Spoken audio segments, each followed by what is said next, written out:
In an ordinary working day, the makers will take something like 1,000 kilos of glass from the pots in the furnaces. It's the job of the duty furnaceman to make sure that there's always enough to meet their needs.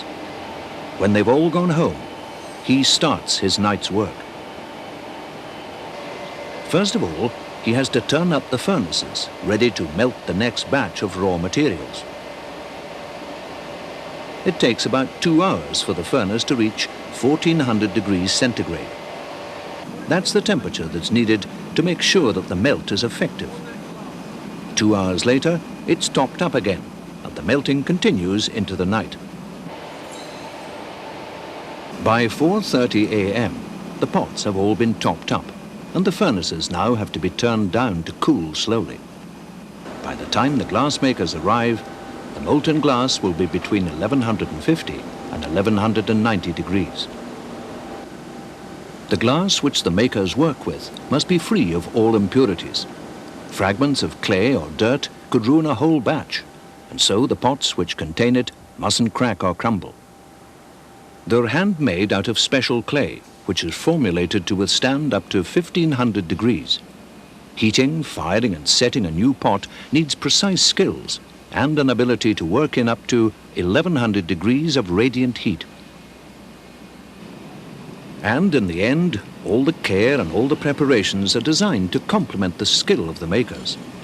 They're creating swirls, patterns and combinations that they won't actually see until the following day, when the weights have cooled off. To the untrained eye, the orange and black blob on the end of their blowing iron looks like just that. But it could be anything from the most complex of limited editions to the simplest design. It's the precision and artistry of the makers that controls its gradual evolution. The various stages of the process combine to produce complexity, but they're easy enough to recognize. Basically, each weight is built up of a series of layers. Before starting, production needs are translated into measured amounts of colored glass chips, powders, rods, and all the other substances which will be used for that day's batch of paperweights. Everything's now ready for the first gather of glass. The gather has to be accurate. If it's too fast, bubbles may form. If it's too slow, the heat will be unbearable. With exactly the right amount of glass gathered, it's next palleted into shape.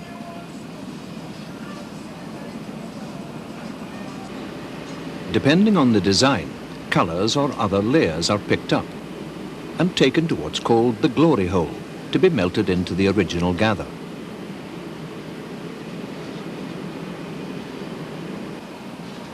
Another gather surrounds the first with a sort of envelope of clear glass.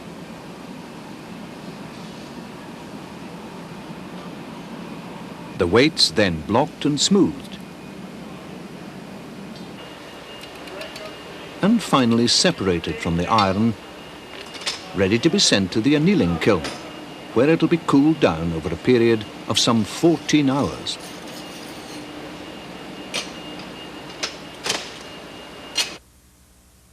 Weights with a regular pattern of bubbles like this seem to provoke most questions. The way they're made again shows what an accommodating material molten glass actually is. The inside wall of this mold has a raised regular pattern on it. By lowering a gather into it, the glass has lots of little hollows forced into it.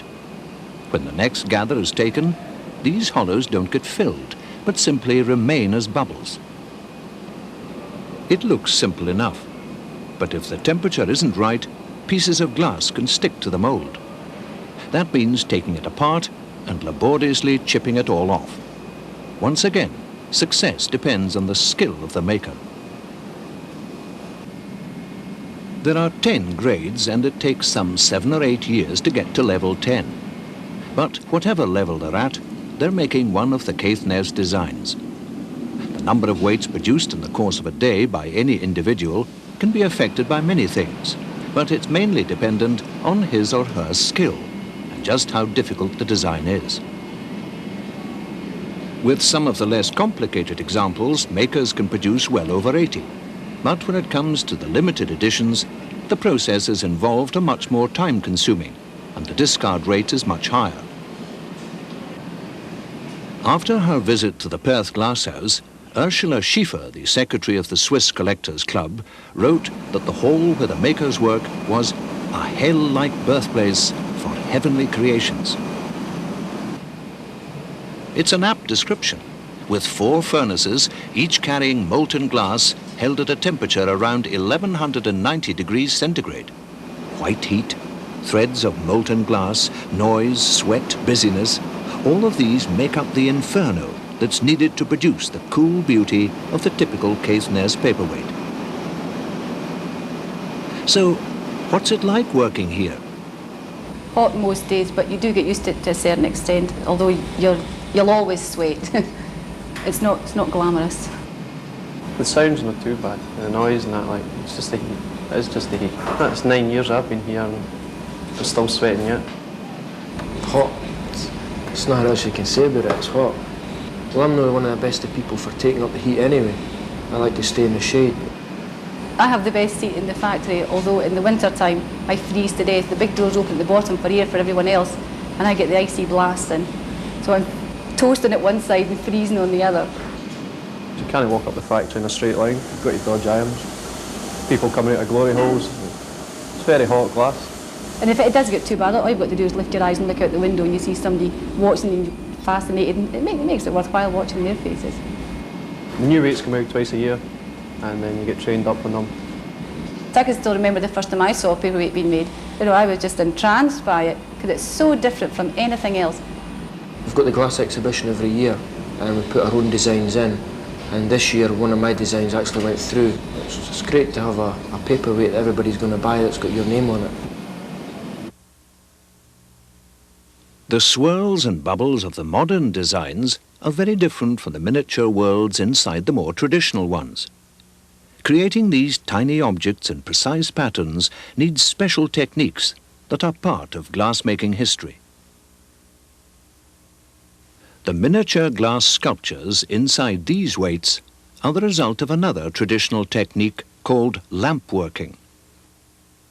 It involves heating and shaping rods and filaments of glass. In this case, the flat rods will become the petals of a flower.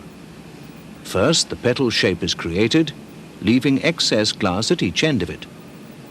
One end is then heated and pulled off. Thin lines of colour are added to provide the detail in the petal design.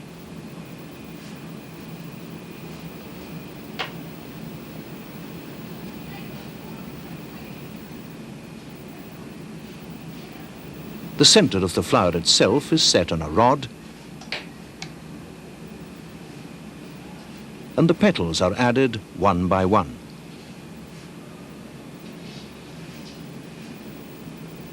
As before, the final petal shape is created by pulling away the excess glass.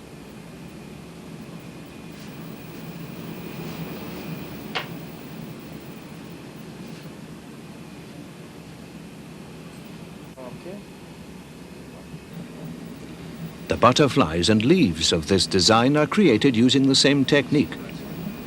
They're then placed upside down on separate plates and taken into the glasshouse. There, a sleeve is placed over them to form an enclosed mould. Glass is gathered and lowered into the mould to pick up first the flower. This is heated in the glory hole, and another thin layer of clear glass is added to provide a space between the flower and the butterfly which will hover above it. The iron is marked to make sure that the design is correctly orientated, and the butterfly is picked up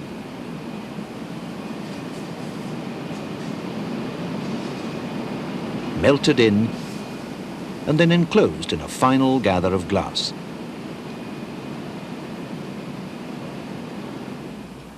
And this is the result.